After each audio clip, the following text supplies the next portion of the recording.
Yeah. Sightbox, unbox, where we open the door. New podcast. Welcome to the BOX POD. This is episode 4. Dude, we made it to 4. How's Yeah, that? we did it. How's that? We survived. We survived. So did our audience. Yeah. We did skip out, I don't know, a week or two ago on one, but hey, 4. They say if you can do it more than what? So what's the number? 6 maybe? I feel like a nice season, Yeah. right? Yeah. So let's try and make it 6 before the end of the year. Yeah, Hopefully. we can do it. Yeah, Easy. totally. Easy.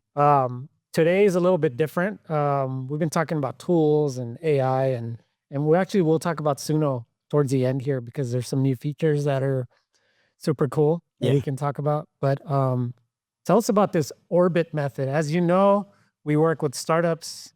It's all about launching, right? Yeah. Getting off the ground, going to the moon. That's right. That's right. And that's kind of what sort of inspired the term orbit. Right, right. We work with a lot of startups, and most of the ones that we work with more intensely are, you would call them funded startups, right? So Sure. they've received some sort of venture backing. Yep. And I think the value of that is that they have budget to sort of invest, right? And so the idea here is that those are the companies that are sort of, their goal is not launching into space. It's sort of staying in space, not crashing back down to Earth, so to speak. And early on when we pivoted, we were on the ground. Right? Oh yeah, we were on the launch pad. We were on the launch pad with a lot of these companies because we have through our accelerator, just in the last week or two, we had a malfunction. We had one of our startups in our portfolio. RIP. Had a what would Elon call it? A unscheduled deconstruction or something like that. Man. Well, at least it didn't blow up midair. No. Right? Because that happens too. No. It barely got off the launch pad and just kind of. Yeah. But it happens. It happens. And then we learn. Yeah, and we were laughing because we said, hey, well, that's a numbers game in a sense, right? Oh yeah. And we have one. Let's be transparent here. We have 2 companies that are technically part of this program, and one of them is doing really well. Yes. Right? And it's probably tracking towards a Series A. Absolutely. Right? And the other one, like you just mentioned, was it unscheduled, whatever you call it. So we're like, man, we have a 50% rate.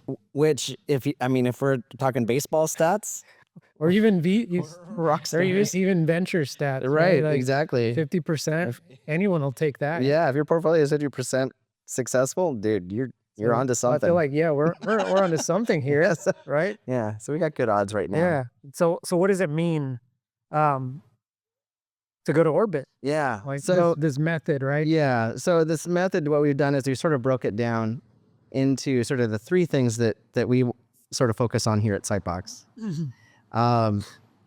So I'll go into that here in a second. And really the focus, if I talk about this kind of intro,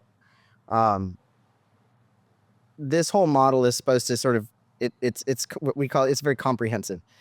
It's covering off all the things that we think, well, 2 things that we can change, we can affect as an agency. And we feel comfortable doing. But also these 3 things relate to each other really well. And so for us, it's sort of a win-win. Sure. It's what we do, and it's a very helpful grouping of capabilities. So anyway, I'll move on. And so with the with our method, we have this first section we call the 3 forces. So you can kind of think of these, and of course you can sort of see this orbit taking place here, right? So the idea here is that we have sort of 3 areas where we play into, or we think are really important for a startup to succeed. This first inner ring is culture. And what that's really getting into is internal vision and values. So how does your company itself see itself? How does it run? What does it base itself on? What is its goals? Then we have brand, which is that second blue ring. That's really focused on your external marketing positioning. And again, you can kind of think of brand and culture being sort of the same thing, but one is intended for the company from the outside in, and your brand is really for the outside looking outward, right? And so, they're both sort of saying similar things. And then you have your product, right? Which is really what you're building. In this case, it's value delivery through experiences. So it's very sort of broad way of saying you're doing something that's bringing value through an experience that the user has. And some might say, why is this important for a company in that stage? Product or all three? All three. Right. So when you're in this sort of stage, there's going to be forces pushing against these things, right? Especially when you're trying to grow. And so you can kind of think of, and this is why it might be kind of silly, but the sort of idea of orbit is from a scientific method, right? From a mathematical thing. Being in orbit means you're going so fast that you're literally falling, but you're falling so fast you never hit the ground. It's this weird sort of thing, and you have to be going at a certain speed, and it's a very sort of, it's a balancing act. Sure. And that's really what we're saying here, because if you don't sort of do these things, you're likely to have these things sort of start to fall down, right? And so there has to be a level of speed and momentum. And that's sort of what we're getting into is that if you don't sort of pay attention to these things, they are going to start to retract. And so for a company that's growing, there's going to be pressures that are going to push you. And so you want to be sort of focused on that. Sure. Okay. And and it's the same thing too, if you think of, I mean, again, orbit's a balancing act. If you're going too fast, for instance, if your culture is growing too fast, you're hiring too many people too quickly, All right. it's not going to crash. It's going to lose its way. And your culture is going to be floating off into space, and you're going to lose it. Right. And a few years ago, we had what they were calling the bro culture. Yes, Remember that? absolutely. In Silicon Valley. Yes. Yeah. And you had TV shows, right? Right. I mean, Super Pumped and We Crashed. and what are all those shows about? I mean, it's literally culture. Yeah, it's all about how toxic Toxic. Yeah. those cultures were, right? The level of desperation and shenanigans that went on in these startups to grow, and how it just sort of went crazy. I mean, even most of the movies about Steve Jobs, Yeah. who Sure. generally was regarded very highly, Yeah. they all want to sort of take a stab at how he was, either early in his career, later in his career. So there is a strong the idea of culture to us is it's relatively new to our offering, but we think it's really profound because I agree. Yeah. it and especially for startups, this isn't something that I think most corporate companies can sort of truly benefit from our perspective. That would require, a much more concerted effort. But for startups, when we're really talking to founders, it's perfect time. Yep. As they're scaling. Okay, so we have these three forces, and then we move on to what we call these three stages. This is sort of understood by, I think, most startups in sort of their growth cycle. We sort of break it into sort of three quadrants or three sections. Quadrants is actually four. So, but the idea, stage one is really about alignment. And so what we're doing here with alignment is really focusing on getting things set right.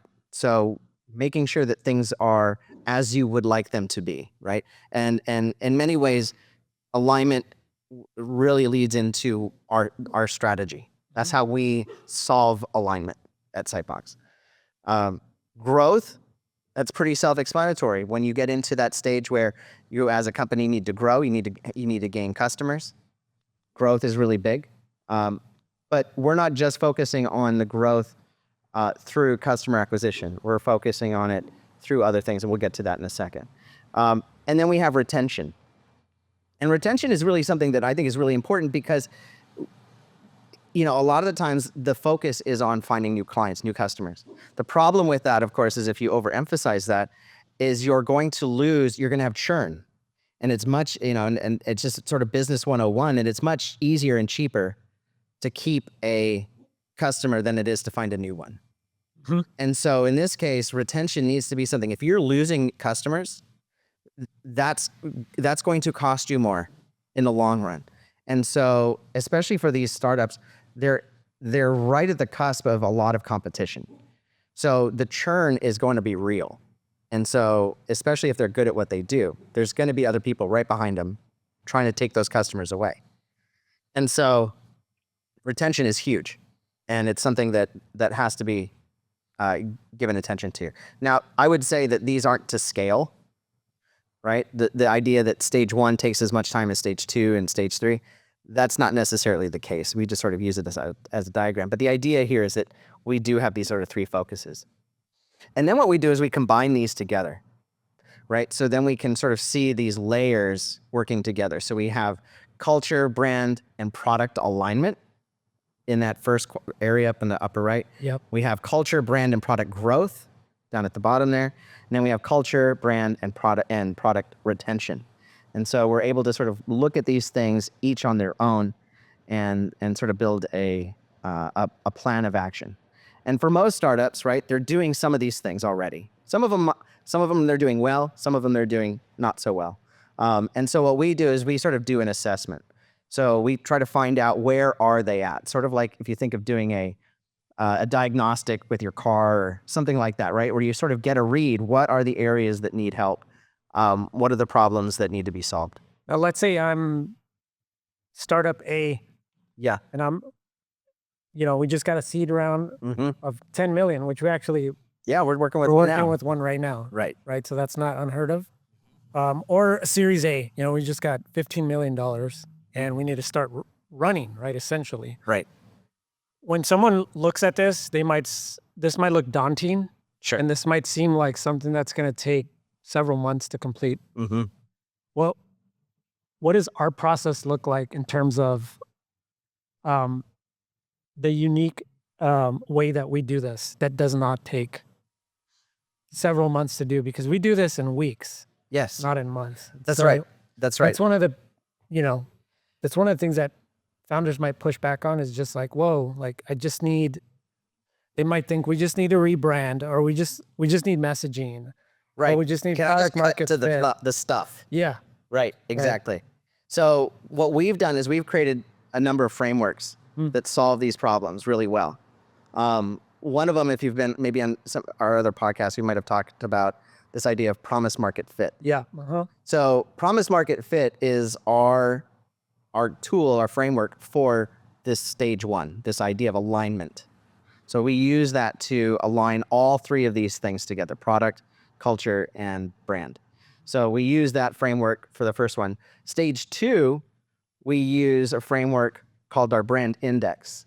And with our brand index, we basically take a look at the brand itself, and we're able to understand it on a number of different levels.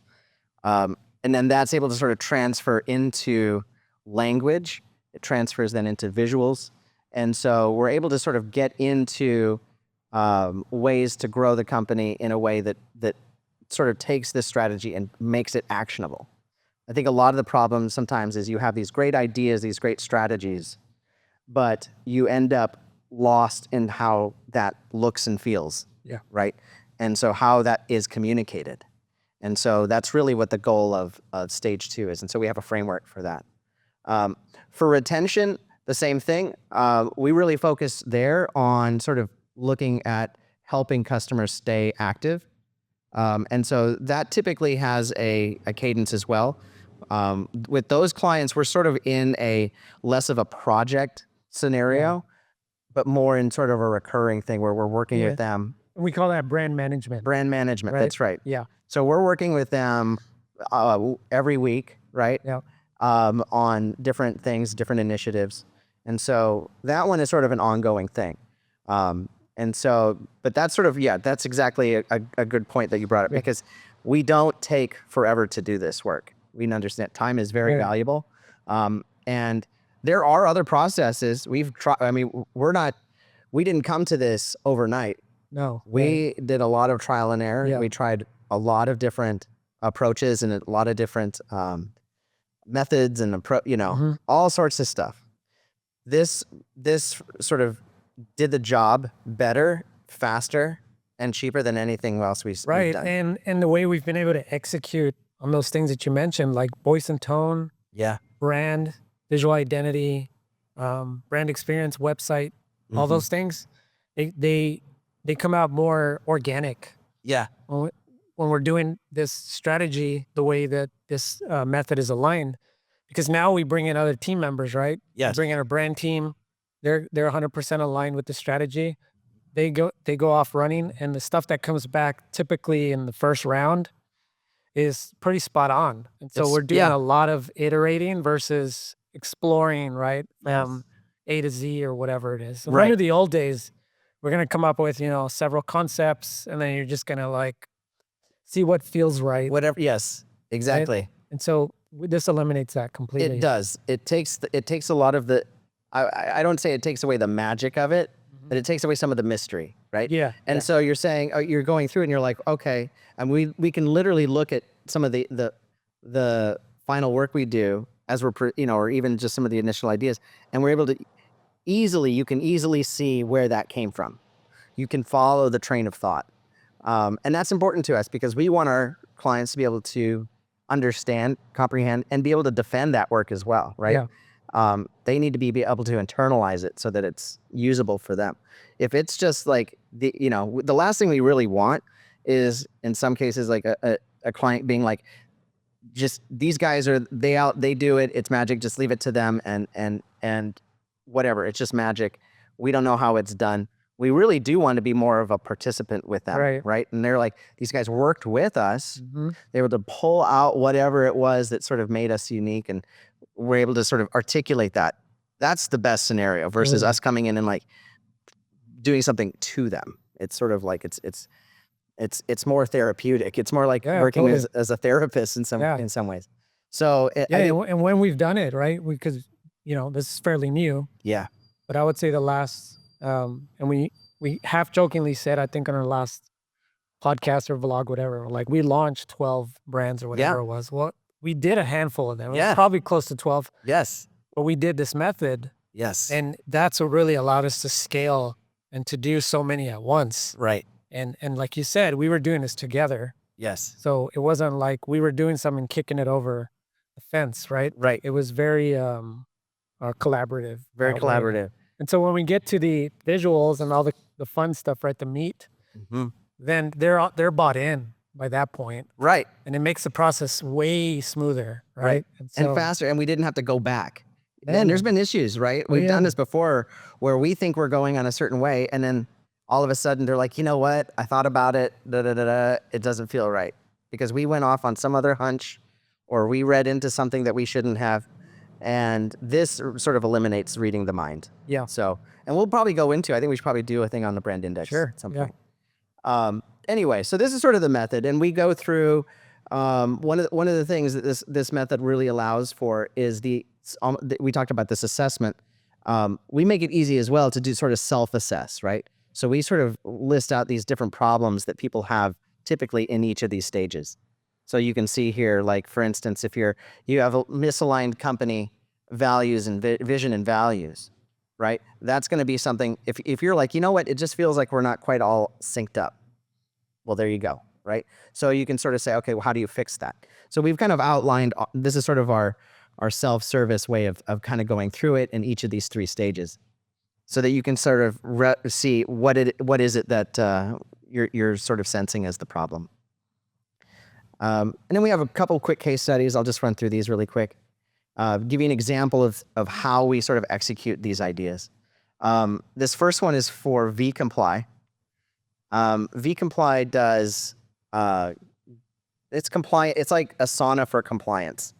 So you're able to, as a company, create these tasks and these workflows for staying compliant. And one of the things that sort of was a problem culturally for them was there was this sense that, I mean, they're in the business of what you call risk management, right? Compliance is a part of risk management. And when you're in that risk management mindset, the problem with that is that as a company, you're like, well, how do I reduce risk? How do I constantly take something and make it less of something else, right? And it's hard to apply pressure to a negative, right? It's hard to do, as a company, do less and be successful. It has an issue. So what we did is we basically came in and said, okay, look, there's another way to think about this. let's not focus on the idea of trying to reduce risk. Instead, let's increase ethics. And so we sort of came in with this thought of helping companies be better at compliance by becoming more ethical and adopting more ethical practices. So we created this idea called organizational ethics and really made a case for why companies that are more ethical are more profitable. They have better satisfaction. They're better companies just in general. And so rather than trying to sell this idea that we'll keep you out of court, Yeah. we're selling the idea that we can help you actually improve your bottom line and your company and your customer satisfaction, all these metrics that you're trying to do by increasing the ethics of the company itself and understanding that as a company. So very much a sort of a shift in thinking as for the company. So that's sort of an impact. One of the things that we do here, and impact-wise, we created this campaign about. You can see some of it here. Get a better return on integrity. So again, sort of this play on ROI, but sort of spinning it a little bit and saying, this is something that has value and can make your company better. Even though there's risk management and all this kind of stuff is typically seen just as an expense and not as an investment. Really, another one really quick here. This is our brand growth case study for ClearTrace. You can kind of see, again, we're sort of highlighting where they live within the whole orbit method there. So ClearTrace was sort of a new entrant into the space that tracks decarbonization credits, right? So there's several industries that sort of have to track their carbon footprint. And so what we wanted to do was sort of say, hey, look, or what they wanted to do was look obviously more professional. They were trying to raise a round of funding. And so what we wanted to do is sort of put out there a new vision for the company so that people would understand what is it that they stood for. This is a major problem because they just did not look the part. Nobody really trusted what was coming from them because it just looked too lowbrow. It didn't look trustworthy. So what we did is we really focused on sort of finding a language that we talked about, right? Trying to find a way to communicate sort of what their values are. And so it's this mixture of very earth consciousness with technology, right? So it's sort of bringing those two worlds together. You can see some of it here. So what we really wanted to do here is really sort of focus on creating a pathway for them to grow. And, they had their own internal methods of sale, but this was sort of the way that we were able to make it grow even faster. And they were successful in their Series A, which is great. Yeah, and they raised $25 million. Yes, they did. Yeah. And then we have Gladly Connect. This is our product retention case study. What's interesting about Gladly is they've been around for quite a while. They do a lot of customer support for different companies. They have some great tools. But the irony of it was that they didn't have much customer support themselves. Mm-hmm. And so they had been relying on sort of third-party tools to sort of get this through. But then they said, we need to do this ourselves and do it right. So we came in, we were able to create for them this idea of Gladly Connect, which is their sort of customer service portal for themselves. And it has sort of the similar stuff that you might expect, help and documentation. They have a learning program. They even have some mentorship options as well. But this was sort of a way, again, we talk about churn. This was a situation where Gladly was introducing new products and new features quite frequently, but their customers weren't able to take advantage of it because they didn't understand it. And so that made it too easy for, say, a competitor to come in and sort of pick off those things because the customer didn't understand it well enough. So this is a great sort of example of the kind of retention work that can really help a startup hold on to that customer base. And you can see here, we built it based on the brand itself. Yep. But really tried to make it. I mean, outside of the product, we really wanted to sort of make it have its own, its own sense of purpose. So give it some love there. Little, creating a separate sort of secondary logo for it, so it feels considered, right? Feels important. So anyway, that's what we've got. You even know enough about Sightbox, I could probably stop that. There. But yeah, so the idea here really is focusing on helping these companies find that orbit, stay in orbit. Yeah. And it's really exciting. Tell us about the free the free assessment. Little call to action here. Yeah, exactly. Here's our little plug. Yeah, so we do have a free assessment that comes with this, and comes with the whole report. A lot of it is just sort of Q&A, just asking questions, seeing where areas might be working great, and then we sort of move on and find areas that need improvement and focus on those. But yeah, it is a free assessment. It's you can consider that sort of a consultation that goes with that. Yeah. And yeah, we'd love to work with any founders that are interested in taking us up on that. So yeah. And in some cases, it's it could be a growth manager. Yes, it doesn't have to be the founder. It doesn't have to be the founder. No. Especially if they're in that sort of Series A phase. Yeah, maybe, or yeah, we understand the hats that are worn. Yeah. I mean, we just had a conversation the other day with a CPO. Yeah, and right. that's how it works. It's all good. So yeah, we get it. We're, Cool. It's fun stuff. Well, now that we've done the lecture. Yeah, that concludes the class. Thanks for thanks for attending my TED Talk, teacher. Now let's switch gears here to something a little bit more fun. Yes. Why don't you pull up SUNO there? Oh shoot, dude, you don't want this. Yes. You don't want this. Oh, there he is. Perfect. So let's talk about this cover feature really quick. As you see here on the right-hand side of the screen, you'll see a pretty prominent figure there, Timbaland. Yeah. And this is the genius of it, right? Remember there was a video that went viral a few weeks ago where he was in the studio playing around with SUNO, and he was dropping in, I don't know if he was dropping in beats or lyrics from songs that he had he didn't really complete. I think they were just ideas he had. Yeah. He plugged them in and then started listening to this thing just riff, right? Yeah. And he's just mind blown, right? You're literally, it feels to me like someone's like, yo, dude, you got to check this out. Yes. And then they record him as he's checking it out for the first time. And he's just like, you can just sense like, oh yeah, that weird sort of like, what am I listening to? Yes. Like, what is this? Yeah. 100%. Yeah. Yeah. So someone at SUNO, smart person's like, get him on the phone, right?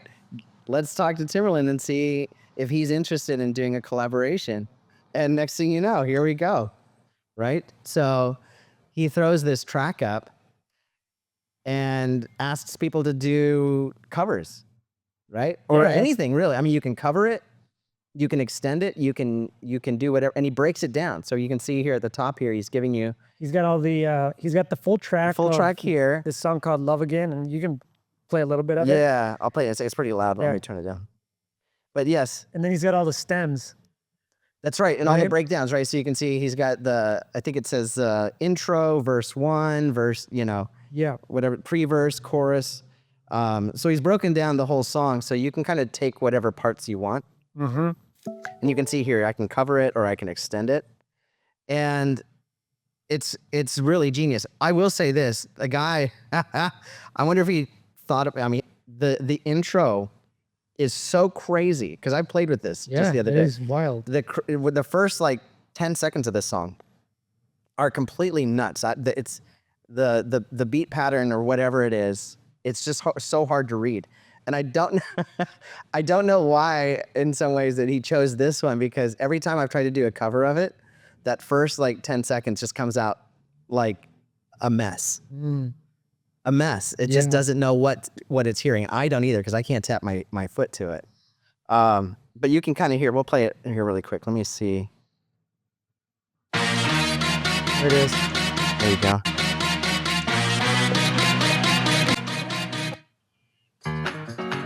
There we go. Now we get into like this real fast. I don't love you. It's like a Latin beat, right? I don't care about you crying on the floor. I don't need you no more. I don't want you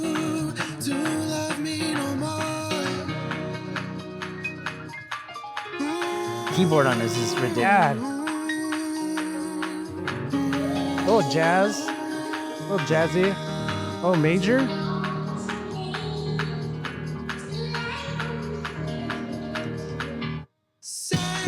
Ooh. Yeah. Ooh, for that beat. Hear that beat?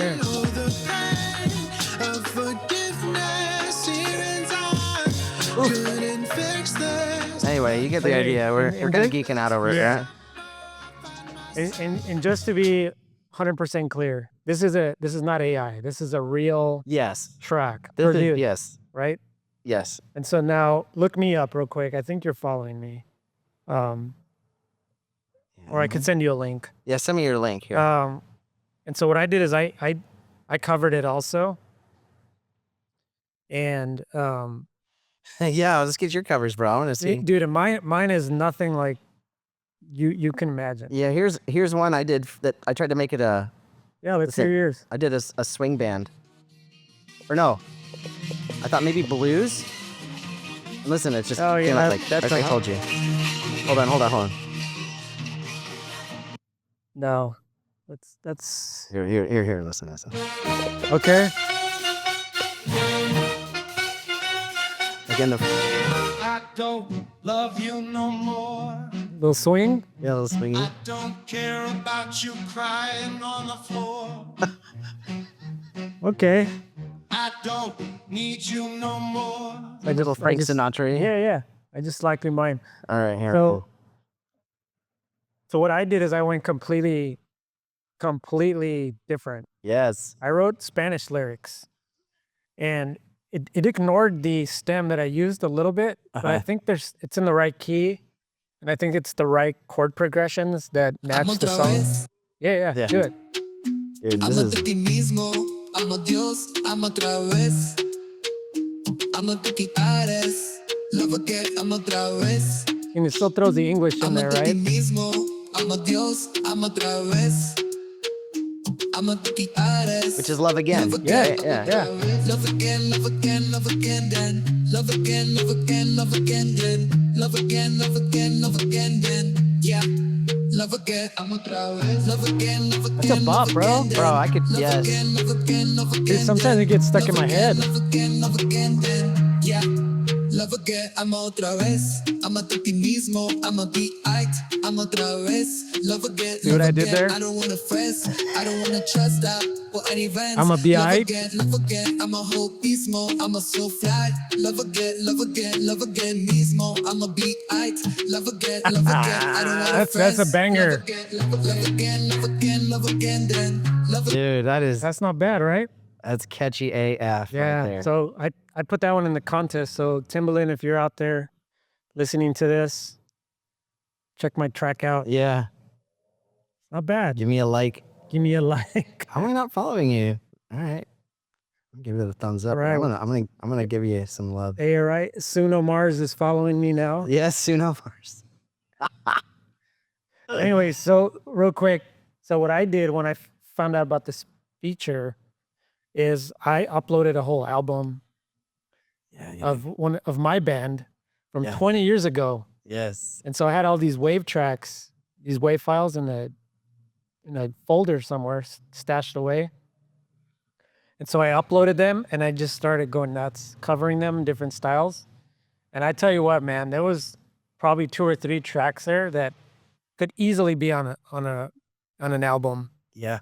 Like if I just re-released it. Yeah. And I want to do it actually. Yes. Just do like a tribute album, right? Tribute album. That's right. 2025, all AI, and then just throw it up on Spotify or something. Yes. It's that good. Yeah. And I sent it to a few of my buddies that were in the band, and they were just like mind blown. Did you? Yeah. What did you say? It was just like, what the heck is this? You know? Like, yeah. yeah, Yeah. it's crazy, man. Yeah. And it's just so cool. And then the other thing they started doing too is edit. And have you played around with that? I have. Oh yeah. You have? I have. It's great. So it lets you take part of a song and change it Yeah. or add to it. So let's say, for So instance, show it real quick. Go to one of your tracks. yeah, I'll go to one I'm of gonna mine click here. edit and see what that looks like. Let's see where my library is. my EP here. And if you guys are curious about this Timbaland contest, there's going to be about $100,000 in cash and prizes, I think, distributed among a bunch of winners. And it's the easiest contest in the world. All you have to do is cover the song, the Love Again song, and then make it public Yes. and nothing else. Yes. All right, here's my latest banger here called Tonight.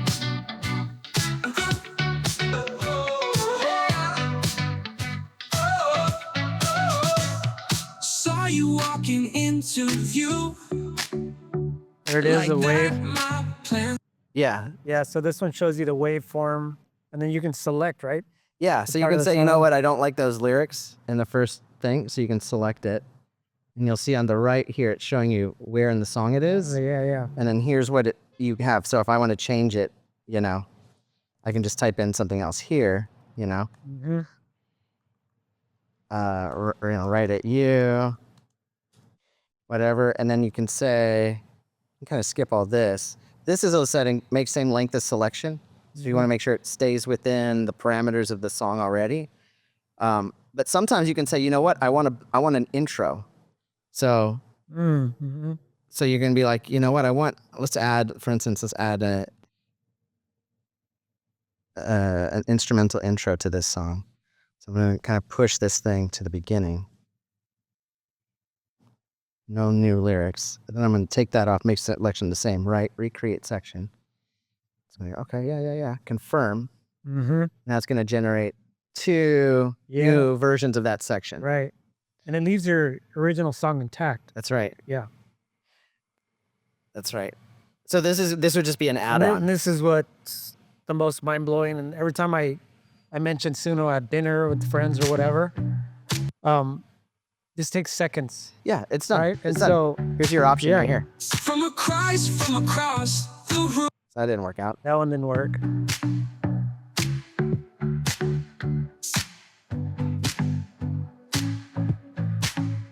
From across the room. That worked, right? It's getting there. It added a bar Yeah. at the top there. Yeah, just added just added a So bar. that worked.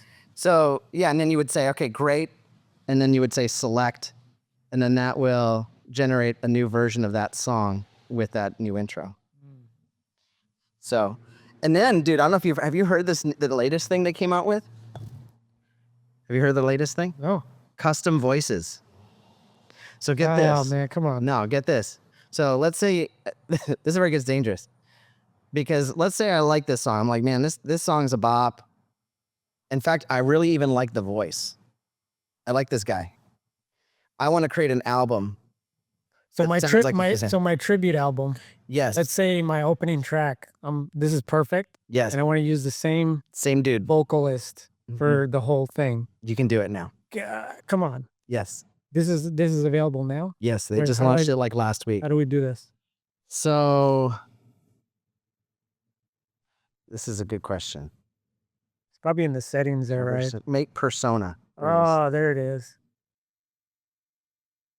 Based Based on tonight. Save. Oh, I don't want to make it public yet. Yeah, so now I can use this.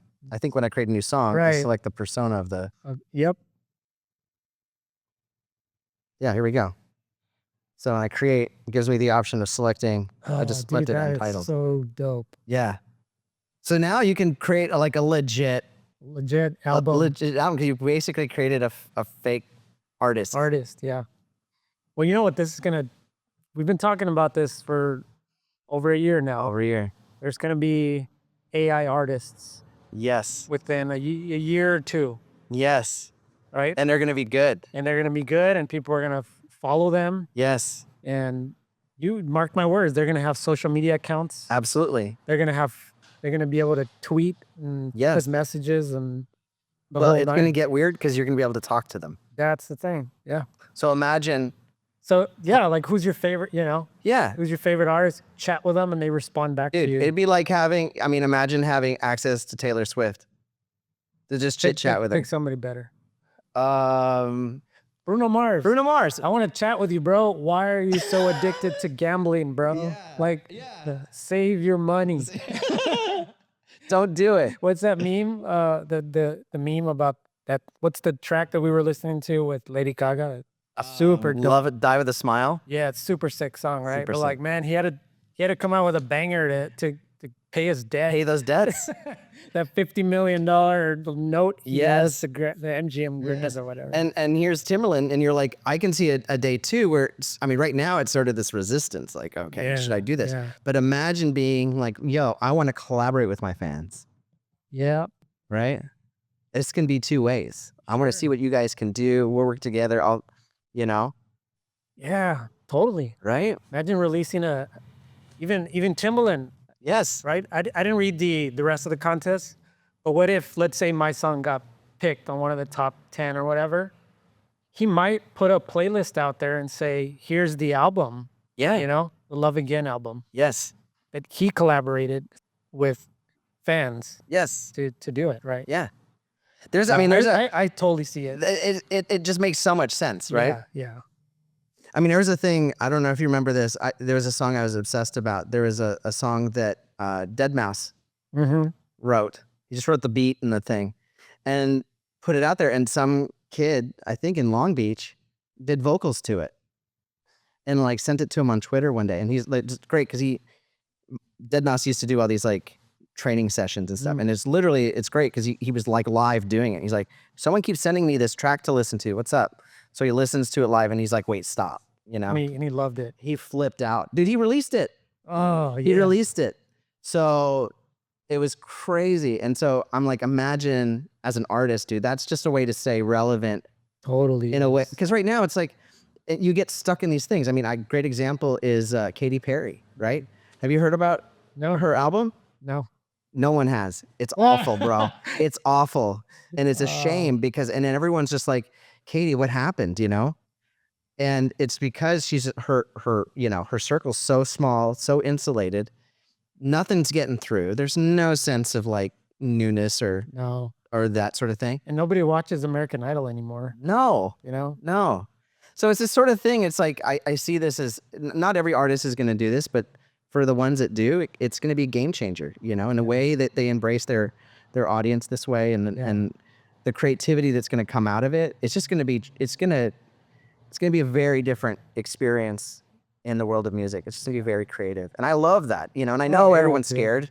Hey, I get it. Yeah. But I think if we embrace sort of that change and get ahead of it like this, you can use it to your advantage. Yeah. You know? So I think it's going to be Exciting times for this stuff. Absolutely. Every day. Every day it's something new. So I'll tell you what, and I just found out Ralph Macchio is getting the star on the Walk of Fame. Who's this? Ralph Macchio, the Karate Kid. Oh, stop it. Yeah. I thought he would have already been on the Walk of Fame or whatever. Yeah. He's about to get a star. I just announced. So Oh, bro. in honor, oh man, sirens. So in honor of that, let's play out my track here on SUNO. Once the sirens outside stop. Which one is it? Go to you just started following me. Oh, I did. Yeah. Go back to my Where do I go? Home? Library, right? Following. Following. Come on. Oh, here we go. Here it is. Where are you? Right there. I gotta put a photo in there. There you go. Oh shoot, here we go. So here we go. To play us out. To play us out. What does that mean?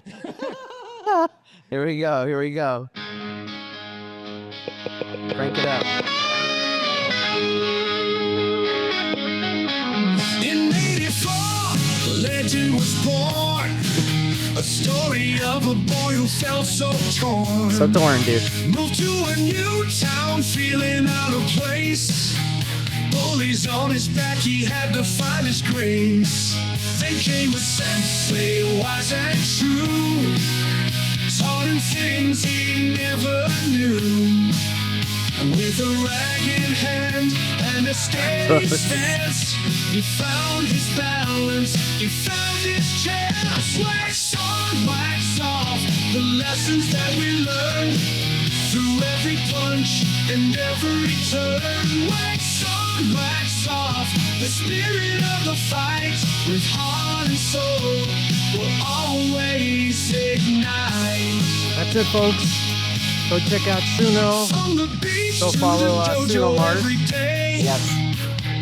Follow SUNO Mars. We'll be back for episode 5 on the next one. And I'm sure we'll have some more fun stuff to share. Yeah. See you guys. Have a good time. Peace. Wax on, wax off. With every motion and every chore, he found his strength, he found his core.